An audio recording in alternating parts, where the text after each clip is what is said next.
sia banget karo aku to Antarja. Oh, wiwit jam 1:30 mau tekan saiki setok ajar terus. Remuk aku remuk. Madheprana, Mbah.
Putra ing pringgondanipun Gatotkaca Cemadong dawuh.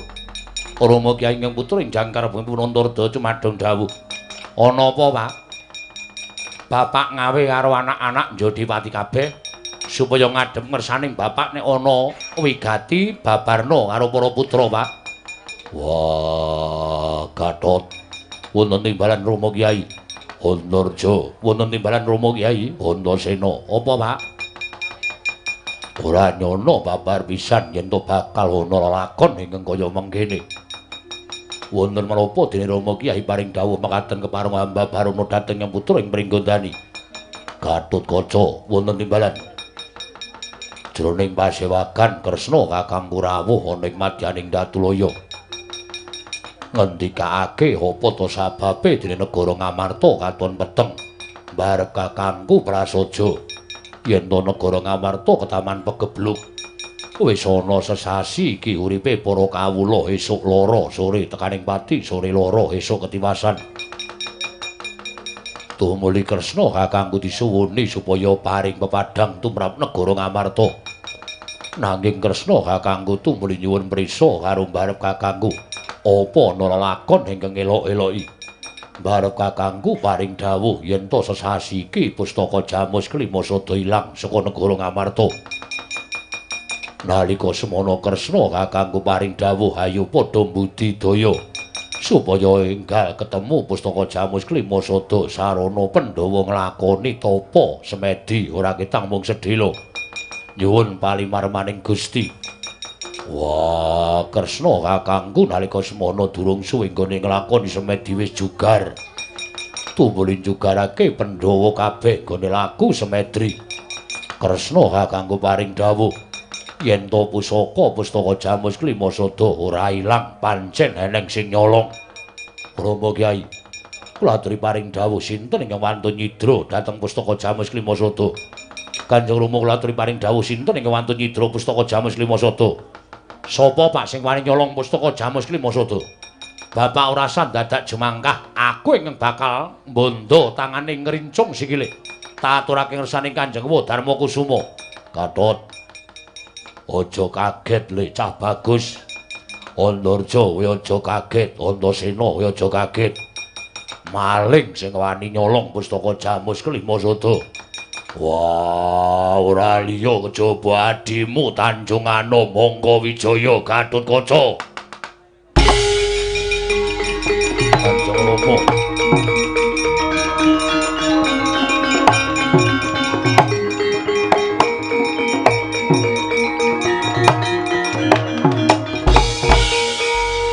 Kanjeng Rama Kyai. Kula menika apal dhateng watak wantunipun kadang kula Yai Abimanyu. Mbok menawi Kanjeng Wandrawati klentu piyambakipun anggenipun paring dawuh menapa inggih badhe kelampan Yai Abimanyu wantun nyidra pustaka Jamus Klimasada. Wah, ku dhewe ingkang sekawit ora percaya. Ning bareng Kresna kakangku paring dawuh kaya ngono apa ya memper apa ya kelakon Kresna kakangku bakal ngendika sing ora ana nyatane. Tumuli nalika semana aku wis saguh mateni karo maling. Gatot wonten timbalan. Kowe ngerti yen to bapakmu kuwi jiwaning satriya. Satriya kuwi junjung barang kesaguhan. Monggo aku wis kebacut sagu. Aku wis kebacut gelem. Kudu midana maling mau sarana hukume Werkudara. Gandeng Abimanyu nyolong pustaka Jamus Klimasada. Monggo wis dadi sarana patine kawula. Mula Abimanyu ora liya kejaba mung kudu dipateni nyaur nyawane para kawula negara Ngamarta. Mula wektu dina iki Gathot, kowe mangkat karo wong atuhamu Werkudara.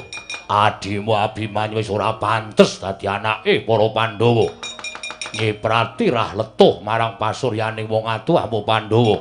Wah, Werkudara ora sago duwe anak wujude kaya Abimanyu. Aku ora sotah ngaku anak karo Abimanyu. Aku dhewe ingkang bakal gecek mestakane adimu lanang le.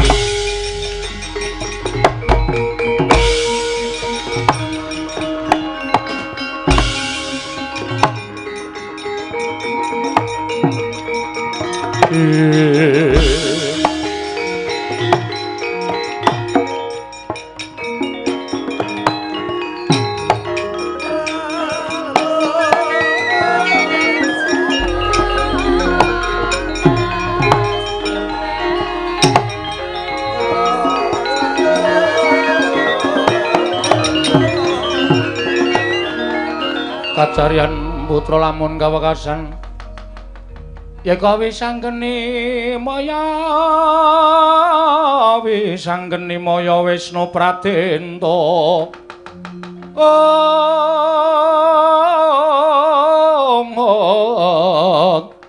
wisanggeni maya Wisnu Pratenta Dimas eneng apa aku arep budal ana ing Tanjung Anem kok tok candhet sik Kang. Aja kesusu. Aku ngrungokke apa sing dadi critane bapak iki mau kok tuwuh tandha pitakon sakjroning atiku. Apa ya bener Siwa Ndarawati kok mentala ndhawuhi karo bapak supaya mateni karo Abimanyu. Mongko janjane aku ngerti. Siwa Kresna kuwi tresnane karo Abimanyu kuwi lahir batin tur kowe ngerti dhewe kaya anake mantu Siwa Ndarawati.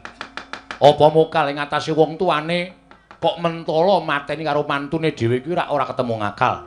Terus iki mesti eneng dom sumuruping banyu ingkang bakal ngobak-obak katentreman negara Ngamarta. Karepe Dimas sing budal men bapak karo Kakang Garukaca. Kakang Antarja karo aku, ayo neliti sing luwih permati. Yen perlu nyaketi Siwa Kresna. Engko aku sing nakoni Siwa Ndarawati. Apa pancen bener Siwa Ndarawati paring dawuh nek Abimanyu sing nyolong pustaka Jamus Klimasada terus dawuh karo bapak kon mateni Abimanyu. Nek pancen Siwa Ndarawati tegel tenan karo anake lanang Abimanyu, aku sing ora trima, Dimas. Kriwikan dadi grojokan, geguyon dadi tangisan. Wis ben. Ki nek ora ditelisih, nek ora diteliti, nek ora dititi priksa, iki mengko nek nganti bapak mateni Abimanyu, mongko sejatine Siwa Ndarawati kuwi dudu panjalmaning Siwa Ndarawati sing saktenane. Sapa sing getun, sapa sing kelangan, wong mati ora bakal urip meneh. Ngono Dimas. Terus karemu ambles bumi, Kang. Kowe karo aku liwat jron bumi niti priksa Siwa Ndarawati. Aku wedi. Wis, ngene ana dosane ana dukane aku sing tanggung jawab. Ngono. Ayo Kang, mangkat. Iya Dimas.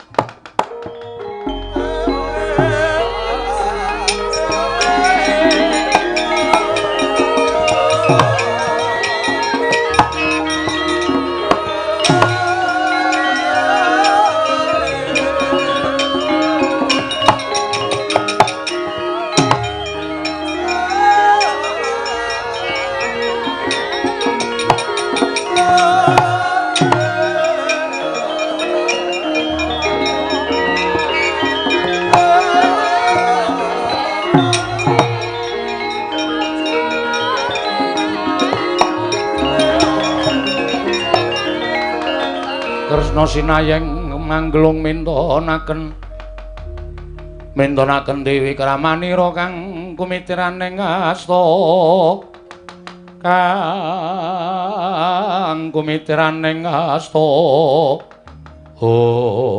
ya jagat mangestungkara wayah bener jagat ladal kondhanging akeh padha nyebutake yen to Pandhawa kuwi satriya wasis waskita ngesti tegese lantep panggraitane. Nanging jebul Ora beda ora kok keklumpukan ning wong bodho longa-longa. Ora ngerti karo Sasmita, wong ora ngerti karo panjalmaning mungsuh ing Membanata Ndarawati. Monggo pakaryanku mung kejaba ora liya kejaba mung kudu gawe pati ning para Pandhawa. Abimanyu anak sing didama-dama dipateni karo Werkudara karo Janaka yen Abimanyu tekaning pati, Pandhawa pepes Bayu kang tapis ora duwe kekuatan, ora duwe pangarep-arep. Mula mateni Pandhawa angel mijet wae ngranti. Oh, lah dalah. Lah kok ora padha ngerti karo aku. Ing atase aku kuwi Memba Nalendra Ndarawati kok ora padha awas kita ngesti paningalih.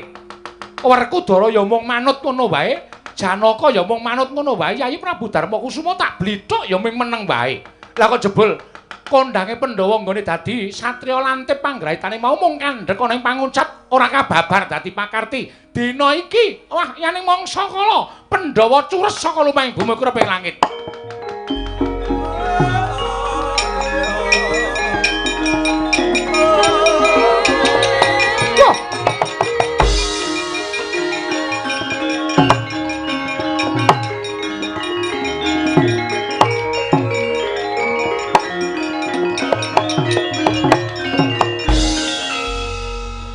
Lho iki Antasena to? Heeh. Lho. Wis ket mau. Sampeyan lenggah, aku ya duduk di sini. Lho. Lah dalah.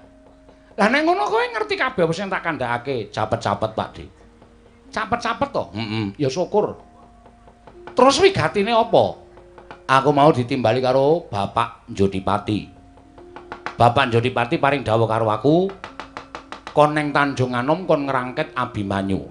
Critane bapak Siwa Kresna Siwa Ndarawati sing paring dawuh ngandhakake nek Abimanyu sing nyolong pustaka Jamus Klimasada. Iya, pancen bener ngono. Saiki aku tak takon. Sing ngandhakake nek sing nyolong pustaka Jamus Klimasada kuwi Abimanyu sapa? Aku. Siwa Ndarawati saka sapa? Saka dewa.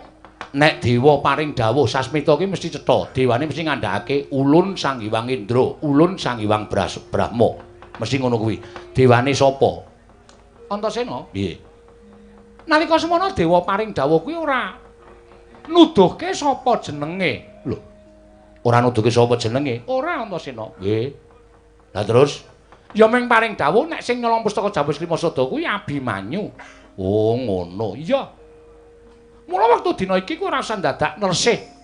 Apa to sababe aku iso ngandhakake Abimanyu kok sing nyolong pustaka Jamus Klimasada? Wektu dina iki luwih prayoga kowe budal ning Plangkawati Abimanyu rangketen. Aku mesti budal, Pakde. Aku iki wong nek didhawuhi wong tuwa ora tau mingkuh, ora tau sulaya, aku mesti budal. Lah kok isih nang kene? Mumpung Pakde nang kene aku janjane kepengin nuruti karepaning atiku. Lho, kekarepaning atimu apa?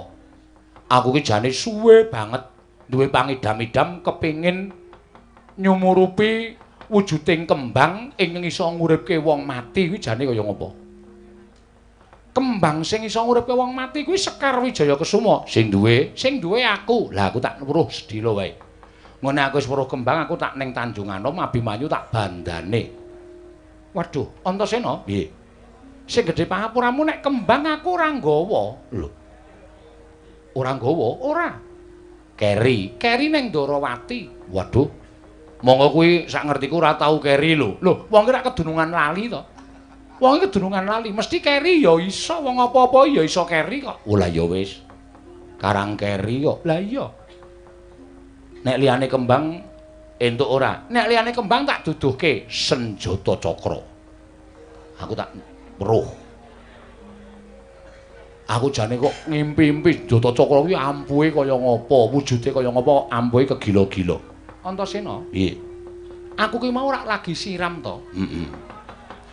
Senjata cakra ki tak dadekke siji eneng meja karo kembang Wijaya Kesuma. Lah kok lali? Weh. Berarti sing lali loro. Iya. Waduh, lah piye kuwi? Wong rak kedunungan lali to. Lah ya ora apa-apa jeneng menungso iki kedunungan ina lali salah apes lan mati lan didit. Lah iya. Saiki ngene. Nek senjata cakra keri Sekar Wijaya Kesuma keri ning negara Ndarawati, aku iso nampa. Ning siji iki nek nganti sampeyan muni keri, sampeyan berarti dudu Ratu Ndarawati. Lho aja ngawur. Aja ngawur. Aku wak Mundarawati. Iya, arep wak Abon, wak Kresna terserah. Ning tetep nek siji iki kowe ora iso ngaturake, ora iso nuduhke wujude, aku ora trima. Kang, apa Dimas? Metu, Kang. Aku ora wani. Wis to metu aku sing tanggung jawab. Oh iya. Bekti kula wae.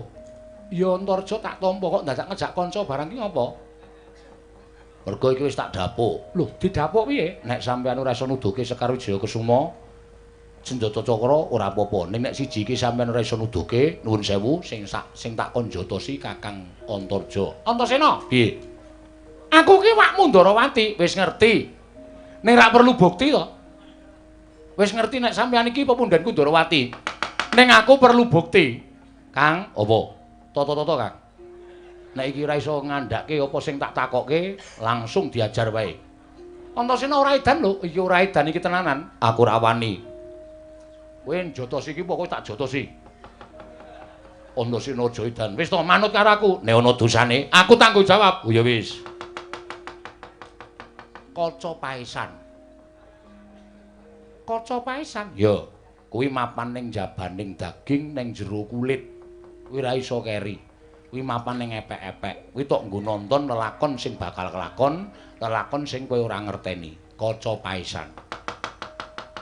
Kaca paesan mesti tak gawa. Nah, nek ngono sampeyan Kresna tenan. Delok. Iki Antasena. Sawangan. Kok mingkutil kaya ngono iki. Epek-epek mlentrunge kok dipamerke. Iki lho sing ireng kuwi kapal. Kresna kok kapalen tangane. Tok sawange ta ora?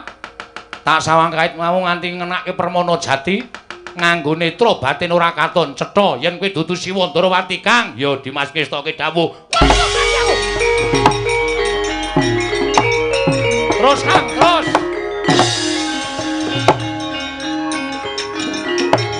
Wah.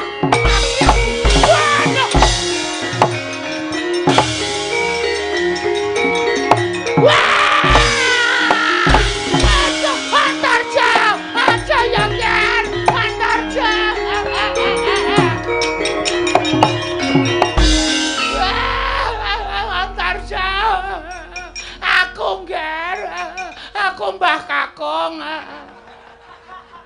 Ngandel ora, saiki sampean percaya ora, Kang? Lho. Lah kok dadi wujud Eyang Durna? Kandhani kok aku ora pangling.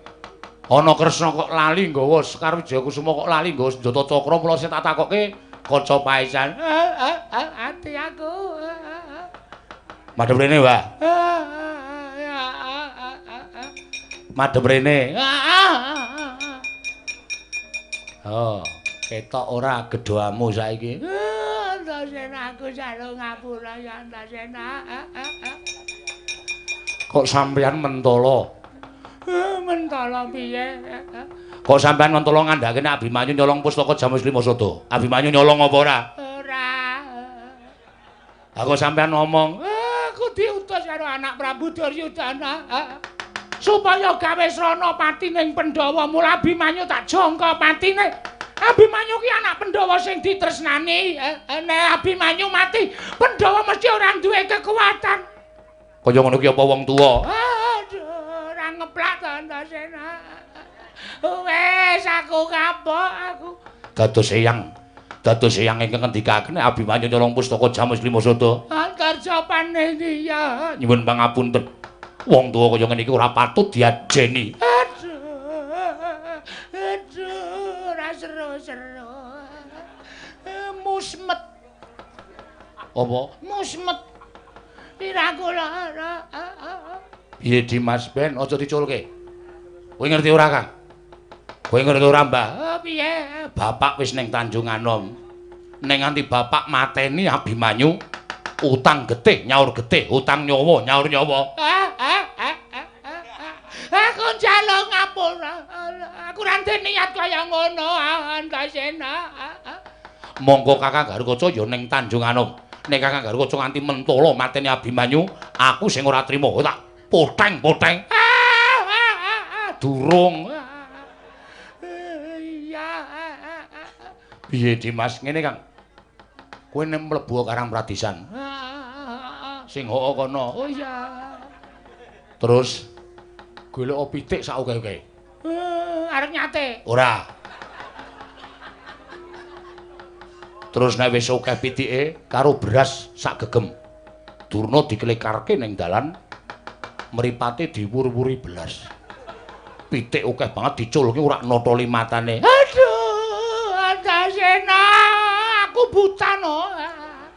Aku tidak bisa melihat. Pitike rung oleh. Oh iya ya. Nek golek pitik kesuwen. Kesuwen kok kesuwen. Syukur kowe. Mutar ora kowe. Omong kesusar-susur. Omong susar-susur. Aku mangkel ono pendhita kok. Tuwek kok pakatine sak ngisoring dlamakan. Jebul sing putih, sing suci ming serban karo ketumu ning letek gedhoamu. Aduh. Antasena, Antarja plak-plek. Aku minta perlindungan.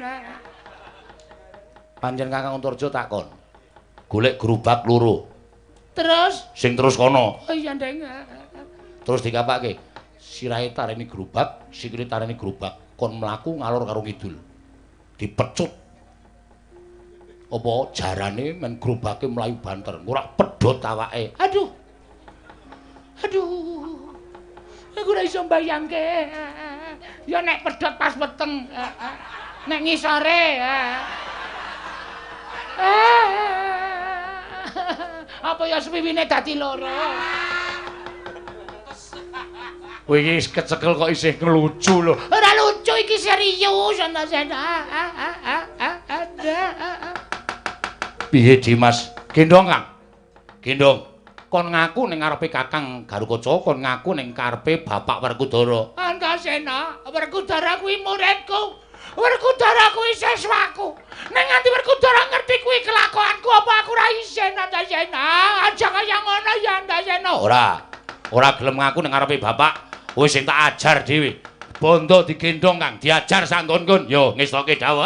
Antarja aja ya, Antarja aja ya.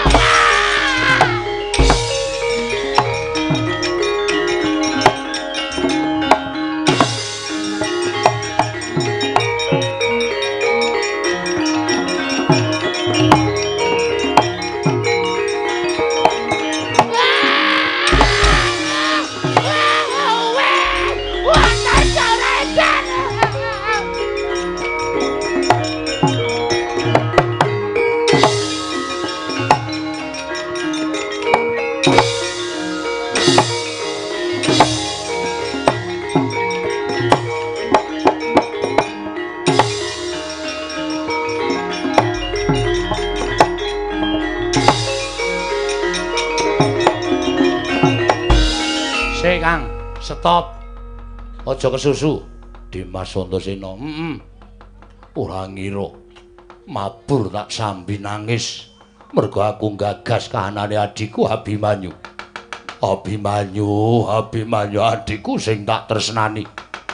Apa kudu pun Kakang tegel karo si Adi teko kaya ngono kelakuane si Adi. Sik, kowe aja nyalahke Abimanyu. Iki sumbere wis kecekel. Sumbere kecekel piye? Sing dadi tuk sumbering perkara wis kecekel. Siwa Ndrawati sing ngandhake nek Abimanyu nyolong pustaka Jamus Klima Sada mau sejatine dudu Siwa Kresna. Dimas, ya aja gawi-gawi. Nek kawanguran Kanjeng Rama kapireng dening Kanjeng Rama, kowe bakal dihukum dening Kanjeng Rama. Aku ngerti duwe bukti kok, Kang. Apa ana buktine, Kang? Penjahate gorene, Kang. Antarja.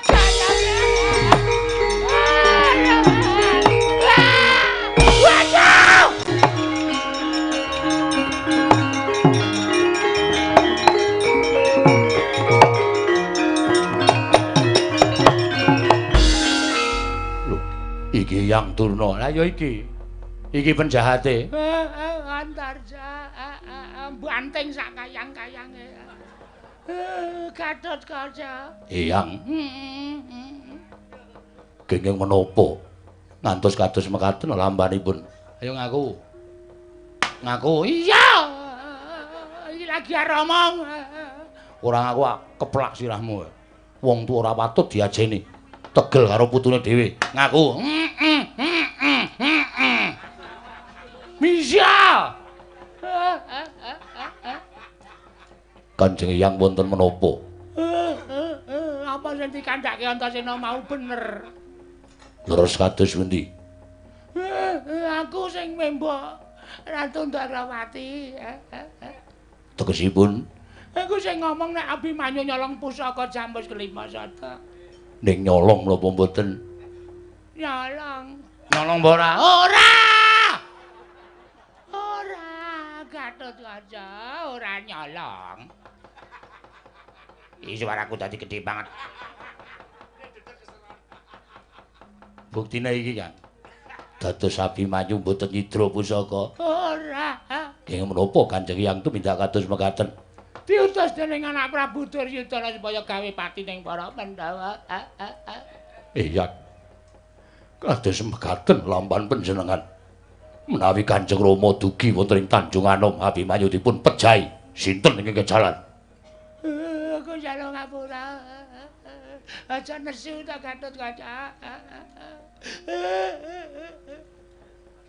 Mangkel to, Kang? Mangkel. Entuk njotos kok. Entuk ning ra seru-seru. Kowe iki ngapa? Wong aku ning jalan waya tak jotosi to. Gatotkaca nek nesu tangane dadi wesi. Aku padha karo dituthuk nganggo kunci Inggris. Pelek ngono wae, Kang. Ora mentolo aku Dimas. Ora mentolo apa? Wong tuwa kaya ngene kok dienggo pedoman, dienggo panutan. Mentolo karo putune dhewe kok. Nek cara aku ora wajib disembah, ora wajib di ngabeteni. Polo nek matine ngopo? Ditokke, kanepsane ditokke. Aja nganti mbededeg nang ati ditokke. Nek mbededeg terus plek ngono malah aku ngrekoso. Ditokke, unjal ambegan, hembuskan napas panjang. Waduh. Aduh. Aduh. Piye, Mbak? Pelo aku. Pokoke aku ndek semboyan lho, Kang. Sembuyane Jiyadiwi. Nek nganti Abimanyu cilik loro gedhe tekaning pati, mbuh aku ora weruh lakon sing tak sandang. Wong tuwa iki tak jur-jur. Aku ya ngejur-jur. Wis ben ora dianggep anak Njodipati ora apa-apa. Yen ngono aku ya sagu. Ora dianggep anak Njodipati ora apa-apa. Ning males patine Abimanyu saka tangane Kanjeng Rama. Wis, sing arep ngejur-jur Begawan Durna 3. Mbok di blender wae. Terus langsung ngajur, terus dintronro dadekke bas. Diaji-aji ora pantes dipundi-pundi. Kang Antarja, piye Dimas? gendong meneh. Kakang Rata tak dhawuhi mabur sing banter. Aja nganti kalah karo bapak. Cegat dalan. Yen Kanjeng Rama nesu, aku sing nandingi. Yo, ngestoke dawuh Dimas.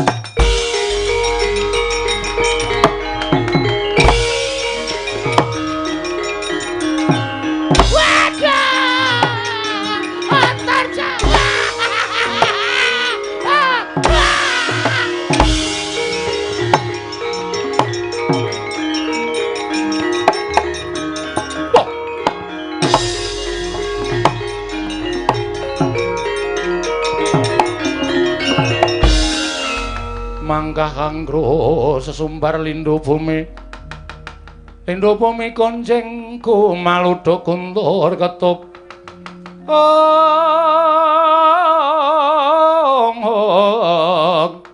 Lumembak penyu kangku mambang. Waduh, mati aku. Aduh, Rama Penemban. Kula rak sampun ngimutaken panjenengan. Sampun ngantos nyagahi dhateng dawuhipun Sinuwun Prabu Ngastina. Menika mbebayani, menika mutha watiri. Nyatanipun Bapa Penemban sak mangke kecepeng dening putra-putra Pandhawa. Dipun kula sura turut margi nek kula ngewangi tutur ketawur ora ana gunane. Sinuwun Ngastina, bapak kula kecepeng anak-anak Pandhawa nek sampeyan ora mbelani Asatama ngamuk ning Ngastina.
prasasat regeng ulun sumembah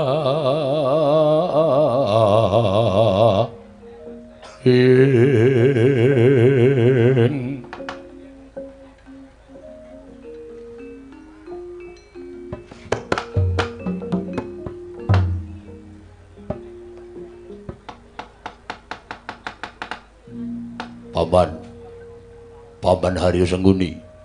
Kula wonten dawuh nggih. Sampun wonten Sabtu hari kelenggan. Bapa Durna anggenipun nilar negari Ngastina. Minangkani menawi dados pamodhaipun ingkang putra Ngastina pun Duryudana anggen kula kepengin nyumurupi para Pandhawa ngatang-atang dados bathang. Ngantos dinten samangke dereng wonten kabul kawusananipun miturut pamanggihipun Paman Plasa Jenar. Bapa Penemban Durna menika pikantuk karya menapa mboten? Nyawa-nyawa jimat kula nggih. Menawi paduka ndangu babapan Kakang Penemban Durna anggenipun pikantuk damel menapa mboten saking aturipun ingkang bapa ing kepatihan. Kakang Penemban Durna menika nuwun sewu sanes pandhita loro saudon telu saurupan. Kakang Penemban Durna menika sanes pendhita cepethe nanging menika pendhita ingkang kalokeng jagat.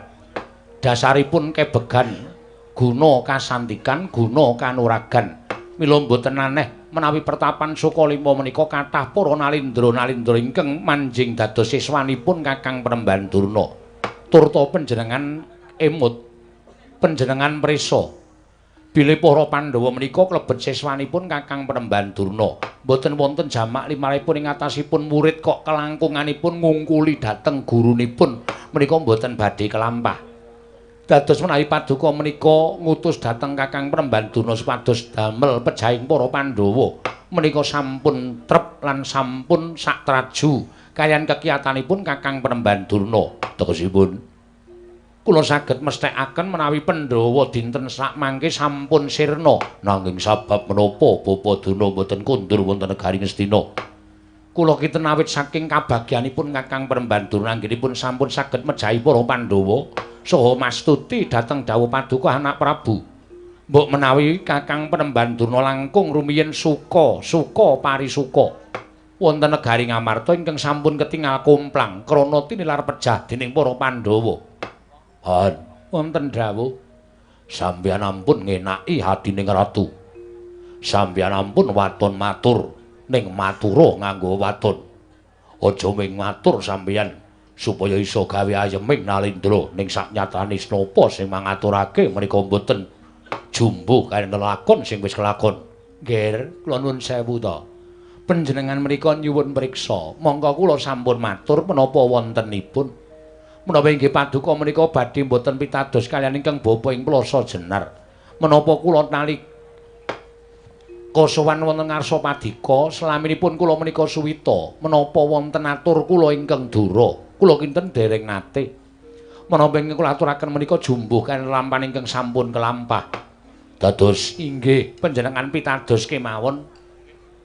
Kula ingkang ngiyataken dhateng menapa ingkang sampun dipun lampahi dening Kakang Penemban Durna menawi sakmangke Pandhawa sampun pejah, penggalih paduka dipun tentremaken, penggalih paduka dipun damel ayem, sakmangke nggadhaha pemanggih nek Pandhawa sampun sirna saking lumahing bumi kureping langit saking astanipun Kakang Penemban Durna. Ngaten kemawon malah sekeca penggalih paduka nggih.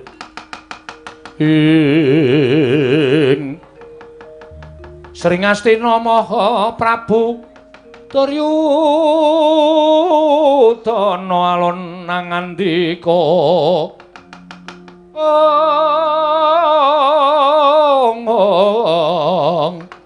duharining sun Werkudara ten kapareng kene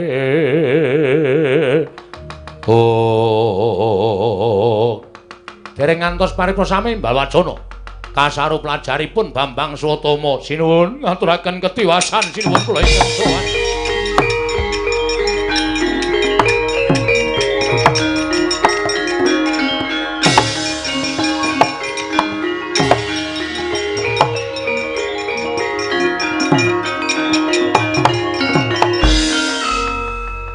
Wiratama.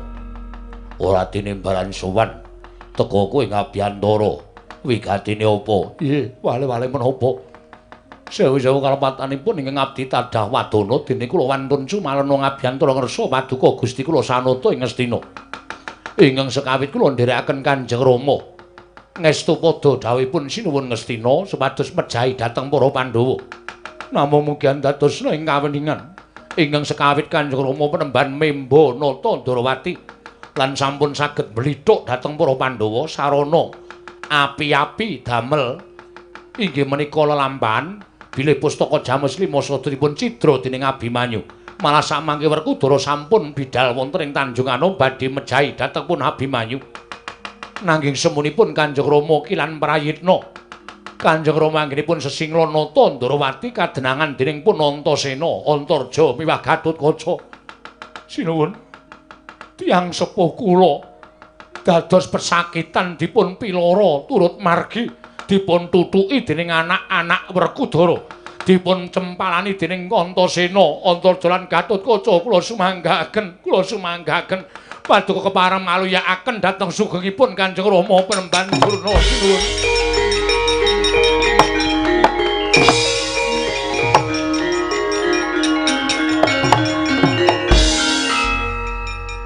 Nek ana kabar kaya ngene iki sampeyan ajeng guneman apa? Sampeyan ajeng matur napa? Sampeyan wau matur nek Pandhawa ngatang-atang dadi bathang. Bathange sapa? Patih senengane ngenaki atine ratu. Mung golek pendhok supaya ketok sing mangaturke ora kababar dadi kasunyatan. Pandhawa isih urip. Begawan Durna kecekel anak-anak Pandhawa. Sampeyan ajeng ngomong napa? Kerembak-kerembik.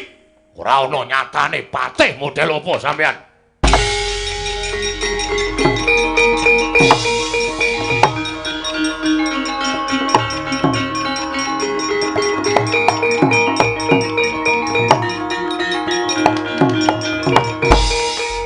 Paman Arya. Wiwit Yayi Prabu Duryudana utusan kan Bapa Begawan Durna menika kula sampun boten mathuk, kula sampun boten rujuk, miwah kula sampun boten condong. Nek pancen wong Astina menika boten seneng kalian para Pandhawa, wong ana senopatine kok mesti golek dalan sing elek lho. Mesti golek dalan nganggo akal ukil sing licik mateni para Pandhawa. Saniki nek ana kedadian kaya ngene iki sampeyan ajeng napa? Saniki nek ana kejadian kaya ngene iki sampeyan ajeng napa? Sampeyan matur nek Pandhawa wis tekaning patine jebule Pandhawa isih urip. Malah sing dikongkon dening Yayi Prabu Duryudana, Bapa Penemban Durna kecekel dening anak-anak Pandhawa. Yayi Prabu Ngastina nganti duka kaya mengkono ngoten niku. Omongan sampeyan wis ora iso dipercaya. Omongan sampeyan wis ora iso dipercaya. Sampeyan iku patih ora mranata negara ning nglincipi carang papak adol kono adol kene. Mengadol swara nganti lancip cangkem sampeyan, mangurusi perkara sampeyan.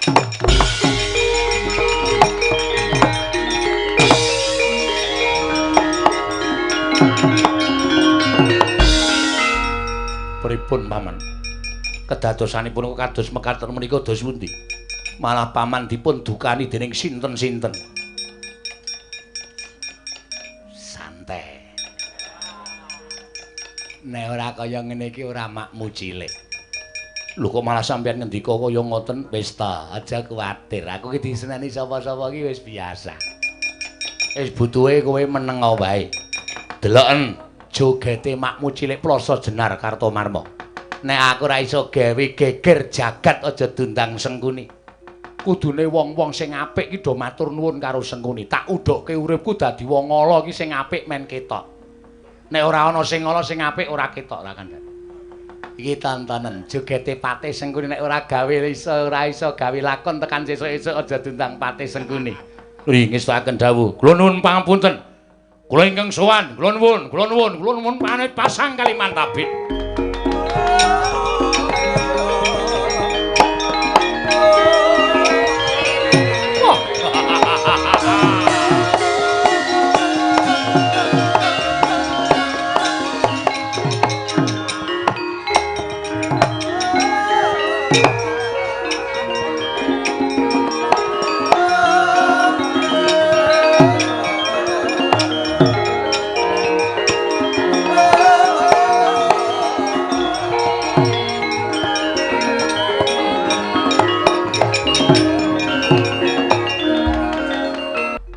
Kula menika wingking saking negaring Pageralun. Wonten ingkang sudi mestani dhateng kula, kula Prabu Wirambana Dewa. Prabu Wirambana Dewa inggih wigatosipun dipuntepaken. Kula menika siswa enggal Sukalima. Kula menika siswanipun Begawan Durna. Sasamunipun kula menika suwita wonten ing Sukalima tumunten Begawan Durna paring dawuh kaliyan kula. Benjang dinten ingkang sampun katetepaken kula kadhawan sowan badhe nampi ngelmu saking Sukalima. Inggih dinten menika ingkang dinten katetepaken kula kedah sowan nanging jebul sasamunipun kula prapteng wonten ing Sukalima. Sukalima ketingal suwung. Sareng kula nyuwun priksa cantrik. Aturipun cantrik yen Begawan Durna sowan dhateng negari Ngastina. Malah kula sumusul wonten negari Ngastina. Sinuwun kula ngaturaken sembah pangabekti kula kunjuk. Mangke rumiyin. Kula menika sanes Ratu Ngastina. Lho. Lah nalendranipun sampun mlebet wonten ing kedaton kula menika Patih Ngastina. Patih Sengkuni. Wadah. Patih kondang mbubrahke wong omah-omah. Pun monggo anggenipun sami mestani kula semanggaken. Nggih. Lajeng keparengipun kula madosi Bapa Begawan Durna guru kula. Nuwun sewu nek sampeyan goleki Kakang Penemban Durna sak mangke Penemban Durna badhe pejah. Lho. Kok badhe pejah menika guru kula kok ajeng mboten wonten niku kersanipun pripun? Kakang Penemban Durna menika dipun utus dening Sinun Prabu Ngastina supados mejahi para Pandhawa. Lho, mangke piye? Kok Bapak Penemban Durna menika dipun utus mejahi para Pandhawa? Mergi Pandhawa menika mangsaipun para Kurawa. Kurawa menika mapan wonten negari Ngastina. Bapak Durna sagah amargi piyambakipun menika sampun mukti wonten negari Ngastina lan ngrumaosi dipun paringi derajat pangkat Brana Picis kaliyan Nalindra Ngastina mila dipun dawuhi mejahi para Pandhawa. Kakang Penemban Durna nggih sagah. Lho, mangke piye? Terus Pandhawa niku lupute napa? Apa arja ingkang kawibawan negara Ngastina? Mboten. Kok arep dipateni? Mboten luput, mboten kleru, wose Pandhawa dianggep mungsuh karo wong Kurawa. Lah kok Bapak Durna bidal kon mateni wong ora luput? Nuwun pangapunten, menika sampun pakaryan. Walah dalah. Waduh, nah ngaten getun kula. Getun kula suwita wonten Sukalima. Ing atase pendhita kondang monyor-monyor jagat menika ngantos keberbeket ngumandhangipun Bapak Begawan Durna. Ing atase pendhita, ing atase resi, ing atase brahmana, kon mateni wong tanpa dosa kok mangkat. Lah inggih menika. Mila sakmenika Kakang Durna dipun cepeng dening anak-anak Pandhawa dipun pulasara wonten ing margi-margi. Pun kajenge niku dosane Begawan Durna. Kula gelo dadi siswane. Ing atase guru kula kok gelem mateni wong kang tanpa dosa niku padha karo ngubal-ubal pakarti sing ora prayoga. Lah inggih. Mila menapa panjenengan mboten ngeman ing atase wis dadekke siswa kok ora ngewangi. Mboten sudi. Ora arep sudi, ora bakal kula ngewangi Durna. Kula wiwit dina nika mangsekseni metu saka paguron Sukalima. Ora sida dadi siswane Begawan Durna. Weh. Ning sing kula gumuni lho, sampean gumun apa? Anak-anak Pandhawa nika nuwun sewu, mboten nama kula menika adul-adul kula weruh dhewe, nganti kula mlayu lan kula menika ngelus dada. Ngajar Durna ya kena, ngajaro Begawan Durna ning rasa dadak ngembet wong kono-kono. Lho, ngembet pripun? Nutuki Durna kok karo muni ngenten iki. Ayo mati ra kowe Yang Durna. Ayo kandhakno siswamu sing anyar jenenge Wirambana Dewa. Kon tekan kene. Tak patenane sisan. Mangke piye? Sing ngendika ngaten niku sinten? Antasena, Antarja. Wong loro niku ngampleng Durna tiyel. Ayo omonga Wirambana Dewa. Aku nemu kertu siswa anyar. Ana ing sakmu. Jenenge Wirambana Dewa. Kon tekan kene, kon ngewangi kowe tak patenane sisan. Wirambana Dewa rupane kaya ngapa? Kon belani karo gurune sing tak ajari iki. Mangke riyen. Lah kok dadi kula malu disumbari? Ngaten niku kula mboten goro. Wah, dalah. Ora perkara kula mbelani Begawan Durna. Ning jeneng kula sing katut-katutke ndi Antasena Antarja. Kula jangkae legane ati. Wah.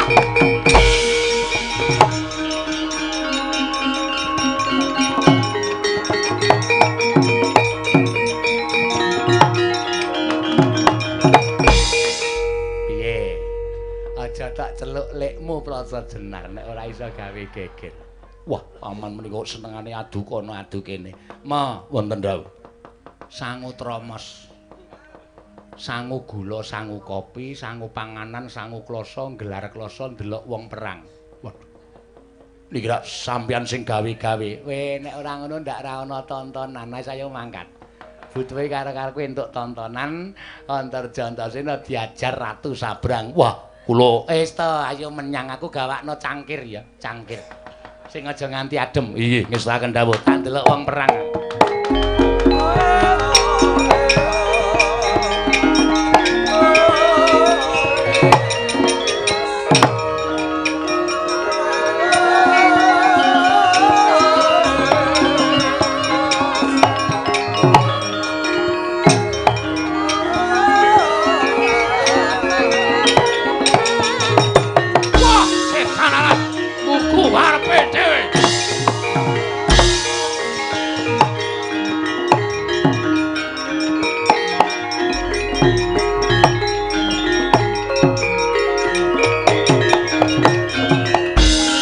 Satri gumulung mangrembak ing wadya Kurdagara.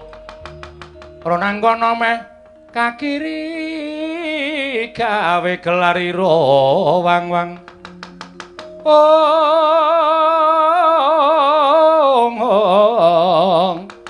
tandang kita risang sang kadalarum. Wah keparat gugu karepe dhewe. Ora ngerti kentang ki mring lakon pojok plereting kahanan. Lah kok kesempyok arakdan. Wah, nyumbari karo siswaning Begawan Durna nadyan aku wis ora rumangsa dadi siswaning Begawan Durna. Mega pakardine elek. Ning aja nyebut nalindra ing pagralun Prabu Wirambanadewa. Sing jeneng Antasena Antarja tata tak untapke nyawamu marang kayanganing Bathara Yama Barat.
Soy.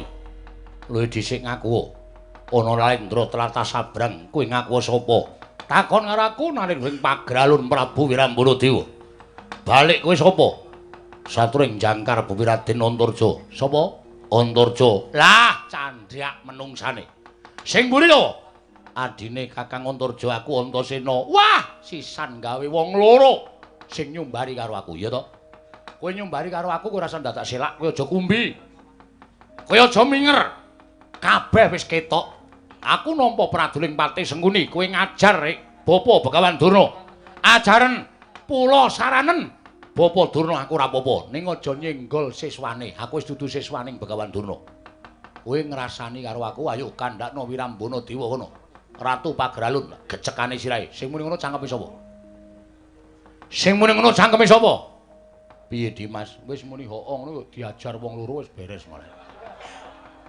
Wong ora ono ngerti kentang ki mrene lakon ngerti awak dhewe diarani nyumbari karo dheweke iki wong tepung kowe ora kok nyumbari. Wis kowe ora usah dadak selak. Ora usah selak. Ngaku ora. Apa mbok anggap aku ratu loro saudon telu saurupan? Yo. Apa mbok anggap aku wong cepete? Aku ratu ping cilik-cilikan. Ning aku ora iso gatheng sirahmu. Aja tundang Prabu Wirambanadewa. Ora perkara aku ngewe karo Begawan Durna. Perkara kowe arep ngajar karo Begawan Durna sakarmu, ning ora usah dadak ngembet karo jenenge Prabu Wirambanadewa. Ayo. Wot.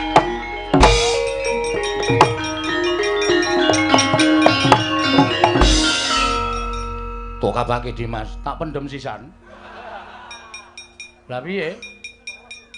Lah teneh ming sedhela, wis jam 2 kurang seprapat ayo gek goro-goro ngundadreh kekesuken. Iya Dimas. Oh, ngono yo Kanjeng mangkat yo.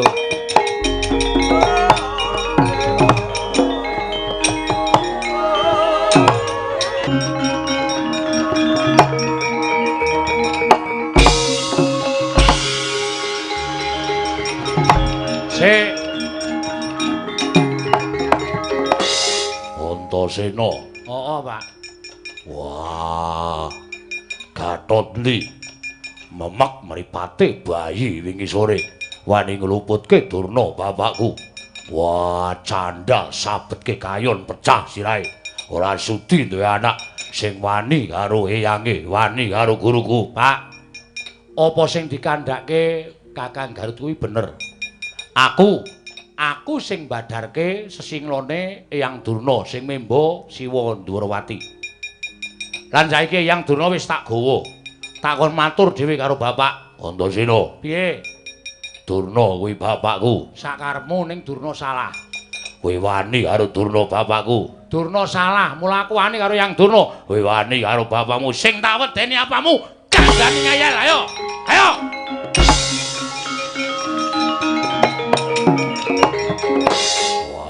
Setan wani karo wong gerang ya men ayo tendang kowe tendang genti rumangsamu sarai iso ora rumangsaku anggere wong tuwa kok rumangsane nggon bener apa wong tuwa ki bener terus apa piye wah lungguh kandhane mangkelake kok wah wong tuwa dideproke aku ora iso lingguh kon lingguh ayo ngadeg meneh angel ngadeg dicul-ucul. Jaedan. Kang, Eyang Durna gorene, Kang.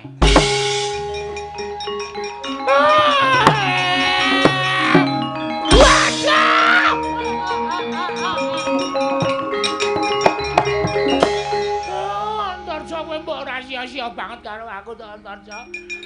Wiwit jam 1:30 mau tekan saiki setok ajar terus. Remuk aku remuk. Madheprana, Mbah. Wah, Durna bapakku. Kowe kok mimisen. Ditanya nggon nirung karo Antarja anakmu. Wong edan. Rasa wedi, Kang, rasa wedi. Tandangane. Anake Werkudara sing wani ming aku kok. Wah, wani yo. Wah, tak kei apa-apa kowe. Iya, nek kongkonan tuku rokok wegah aku. Wah, Jaedan. Nggugu karepe dhewe. Ngaku, Mbak. Ngaku ora. Ora gelem ngaku, aku mentolo ngajar kowe ning ngarepe bapak. Aku ora wedi karo Bapak Werkudara nek Eyang Durna salah. Werkudara. Werkudara. Ora usah nangis. Iya. Wah, ngopo? Wedi aku. Dimas aja kurang ngajar wani karo wong tuwa. Wis ben menengo, Kang, menengo. Nek ora dingenekne ra kapok-kapok. Apa sing digandhake Antasena? Iya, Ger, aku njaluk ngapura ya Werkudara. Pancen bener Werkudara, pancen bener kaya mengkono Werkudara. Aneman tangane kok dadak udik-udik ngono.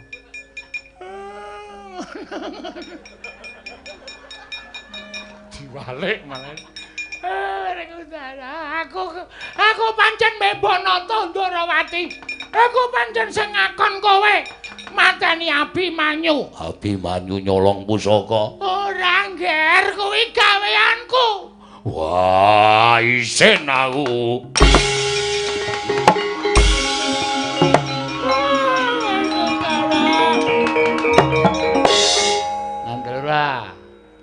Bareng tenanan kok. Wah, isin aku. Kanggo mesti turu nang lapangan kanggo. Mergo isin. Ah bapak ki nek isin ngono kuwi kok bali nang Jodipati nyeret kloso. Gelar ning ngarep gawang kae terus nglekar. Arengku bal-balan barang isin nglekar ning kono. Antasena aku wis ya. Wis piye? Urung rampung kok wis. Lho, Werkudara wis iso tak ndakake ora mateni Abimanyu. Lah Paman Janaka? Ayo.